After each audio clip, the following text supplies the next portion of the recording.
Assalamualaikum warahmatullahi wabarakatuh. Halo semuanya, saya Alfaudi Siregar. Kali ini akan membahas sedikit mengenai ruang lingkup penelitian pendidikan dan karakteristik penelitian kuantitatif. Nah, yang pertama ada ruang lingkup penelitian pendidikan. Pendidikan adalah usaha sadar dan terencana untuk mewujudkan suasana belajar dan proses pembelajaran agar peserta didik secara aktif mengembangkan potensi dirinya untuk memiliki kekuatan spiritual keagamaan, pengendalian diri, kepribadian, kecerdasan, akhlak mulia, serta keterampilan yang diperlukan dirinya dan masyarakat.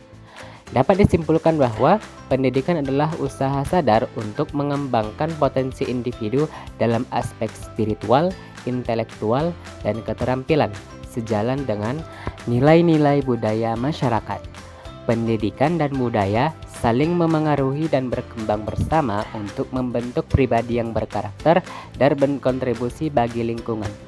Penelitian pendidikan adalah upaya ilmiah untuk memahami beragam masalah pendidikan dan fenomena yang ada di dunia pendidikan.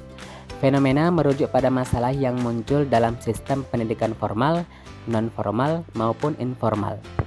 Ruang lingkup penelitian pendidikan adalah bidang kajian yang terkait dengan berbagai disiplin ilmu seperti psikologi, sosiologi, antropologi, politik, dan ekonomi. Ruang lingkup penelitian pendidikan mencakup batasan-batasan yang ditetapkan dalam sebuah penelitian, seperti variabel yang diteliti, populasi atau subjek penelitian, serta lokasi penelitian.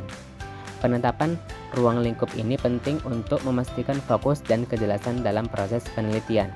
Penggunaan berbagai konsep dan pendekatan dari berbagai disiplin ilmu memperkaya hasanah penelitian pendidikan. Hal tersebut membuka kemungkinan satu aspek pendidikan dikaji dari berbagai pendekatan yang berbeda sehingga peluang untuk mendapatkan gambaran yang lebih utuh terbuka lebar. Adapun aspek dari penelitian pendidikan antara lain sebagai berikut.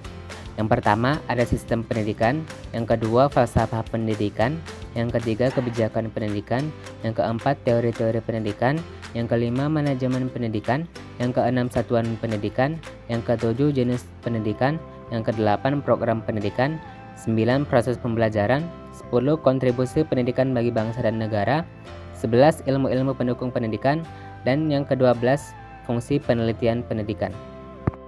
Selanjutnya karakteristik penelitian kuantitatif. Penelitian kuantitatif merupakan penelitian ilmiah yang sistematis terhadap bagian-bagian dan fenomena serta kausalitas hubungan-hubungannya. Penelitian kuantitatif didefinisikan sebagai investigasi sistematis terhadap fenomena dengan mengumpulkan data yang dapat diukur dengan melakukan teknik statistik, matematika, atau komputasi. Penelitian kuantitatif sebagian besar dilakukan dengan menggunakan metode statistik yang digunakan untuk mengumpulkan data kuantitatif dari studi penelitian. Dalam metode penelitian ini, para peneliti dan ahli statistik menggunakan kerangka kerja matematika dan teori-teori yang berkaitan dengan kuantitas yang dipertanyakan. Penelitian dengan pendekatan kuantitatif mempunyai karakteristik sebagai berikut.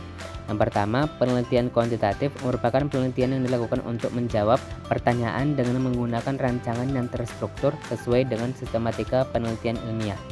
Yang kedua, penelitian kuantitatif sempit dan terbatas karena peneliti cenderung membatasi lingkup penelitian dengan membatasi variabel yang digunakan atau populasi penelitian. Yang ketiga, data yang dikumpulkan bersifat kuantitatif dan dapat dikuantitatifkan dengan penghitung atau mengukur. Yang keempat, penelitian kuantitatif dapat bersifat time series, cross-sectional, ataupun penggabungan keduanya. Yang kelima, penelitian kuantitatif menggunakan hipotesis untuk memberikan dugaan atau jawaban sementara atas pertanyaan penelitian. Kemudian yang keenam, pada penelitian yang menggunakan hipotesis, maka diperlukan alat analisis yang dapat dilakukan dengan menggunakan statistik, baik statistik diferensial maupun inferensial. Yang ketujuh, penelitian kuantitatif menggunakan sampel yang luas, random, akurat, dan representatif. Kemudian yang kedelapan, penelitian kuantitatif meneliti data secara deduktif. Hal ini terjadi karena hipotesis disusun berdasarkan teori yang sudah ada. Kesembilan, instrumen yang digunakan dalam mengumpulkan data hendaknya dapat dipercaya atau valid dan andal atau reliable. Selanjutnya, peran penelitian kuantitatif dalam menganalisis dan meningkatkan kualitas pendidikan. Penelitian kuantitatif memiliki peran yang penting dalam menganalisis dan meningkatkan kualitas pendidikan.